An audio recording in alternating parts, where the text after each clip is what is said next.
to talk about something that I am not particularly good at. So most of the time on these Friday live trainings, I talk about things that I can give you in terms of knowledge and expertise, right? Like, so we'll break down the best questions to ask on discovery calls, or we'll talk about how to create headlines that capture attention, or the things you shouldn't include in your sales page. But today I want to talk a little bit about something that I'm not very good at, because I need some accountability from you guys to be able to move forward and take the next step in my business.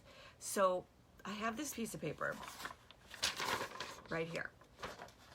So my main challenge in my business is managing my time and the day-to-day business operations in a way that allows me to continue to grow and scale so that I can continue to help train more copywriters and continue to write sales copy for my clients.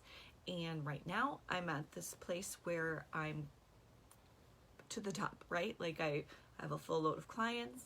I'm creating trainings and giving trainings, and I'm coaching inside masterminds with high ticket entrepreneurs, and I'm also doing my challenge and live events, and there's just a lot of stuff going on. And you guys, I am really good at what I do, which is the service side and the coaching side, but I'm not so good at the rest of the businessy stuff side. I actually have never taken a business course, and I've always just kind of lived in that freelancer mode where you just go from one project to the next and you put out the thing with the biggest, that's on fire the most right now.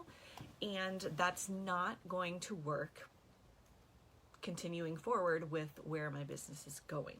So I have sat down this morning and done something that I think is going to be really helpful. So if you are in a place where you know your business needs to grow and scale, but you're tapped out in terms of your personal time and energy, maybe we could do this together. So what I've done is I have created a little table, and I'm probably going to make it into like a Google Doc or something so that it's not, my handwriting's really messy. But I have committed to every day for a week, I'm going to write down everything I do inside my business, just whether I'm the one who should be doing it or not. I'm just going to write it down. And at the end of the day, I'm going to circle the things that should be my responsibilities, like the things that only I can do. I'm only going to circle those things. On the back of the sheet, I have a list with 2 columns.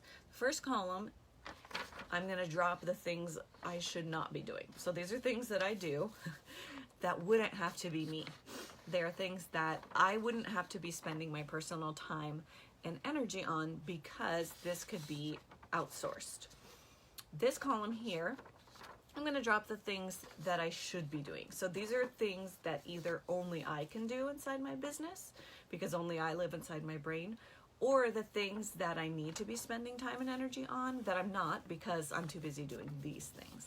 So I'm hoping that after a week or so of doing this, I will have a really clear idea of how I'm spending my time and the ways that I can shift that time to create more space for continued growth in my business. So once I get done with this, I should have a whole lot of things on this side, things that would not have to be me, that I can then create job descriptions for, or position like tasks, processes, and systems, and hand over to my team to do, or hand over to my husband to find the right person for that role.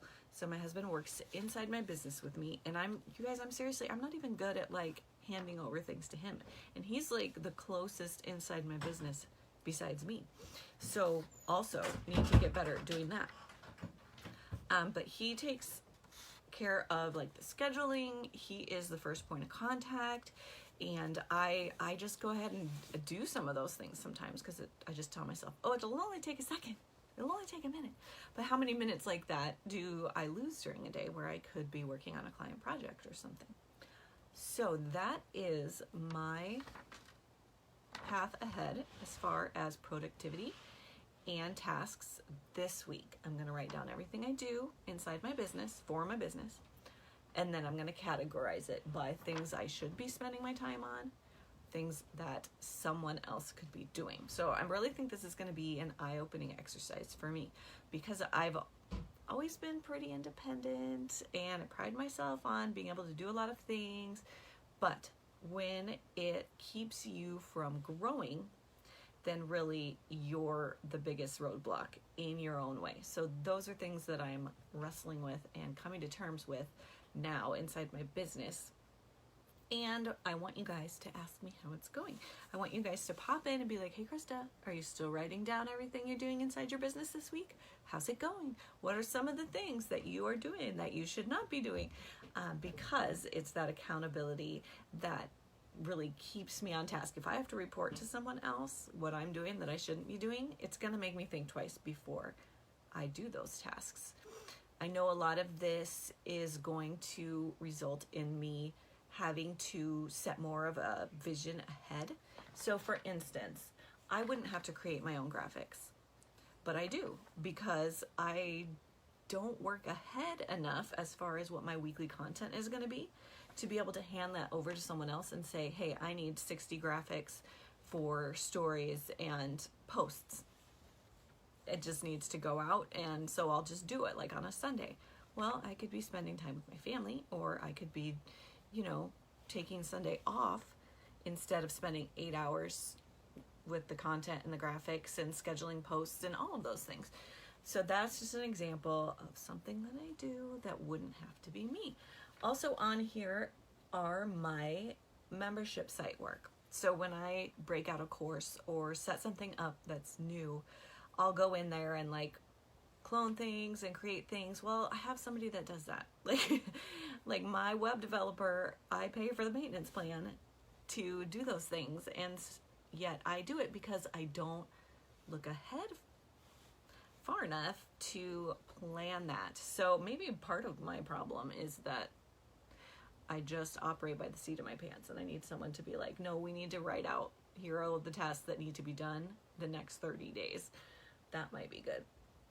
Another thing that I would not have to be doing would be my funnel integrations. So when I get ready to publish a funnel, seems like I always have trouble with my funnel integrations, my email, my Stripe, all that good stuff. I wouldn't have to be the one that goes through this. I know people, and I've had people, really good people, who go through that and help me with that. And if I would, again, this is very eye-opening, you guys. Again, if I would plan ahead more, I could have touch points for that, like 5 days before launch, having somebody go through that. I am really seeing the light here, you guys. I wouldn't have to be the one scheduling my social media posts. Somebody else could do that. And on it goes. And then over here on the things I should be doing side, we've got filming content for my courses and my trainings. That can only be me, because the content lives in my head. I'm the face of my business. I am the person for that. And I take time away from being able to do that by doing these things in the other column, right? Another thing that needs to be me is visibility. So when we're talking about live videos, when we're talking about reels, we're talking about TikToks, we're talking about YouTube videos, that has to be me. I have to be the one in front of the camera providing the content for that, for me. We can't just throw somebody else in on that. And strategy as far as where my programs are going, what we're going to do for marketing. Obviously, I can have a team for that, but still I have to be heavily involved in that as the face of the business. And showing up in groups like you guys, showing up for my students, showing up for my group members.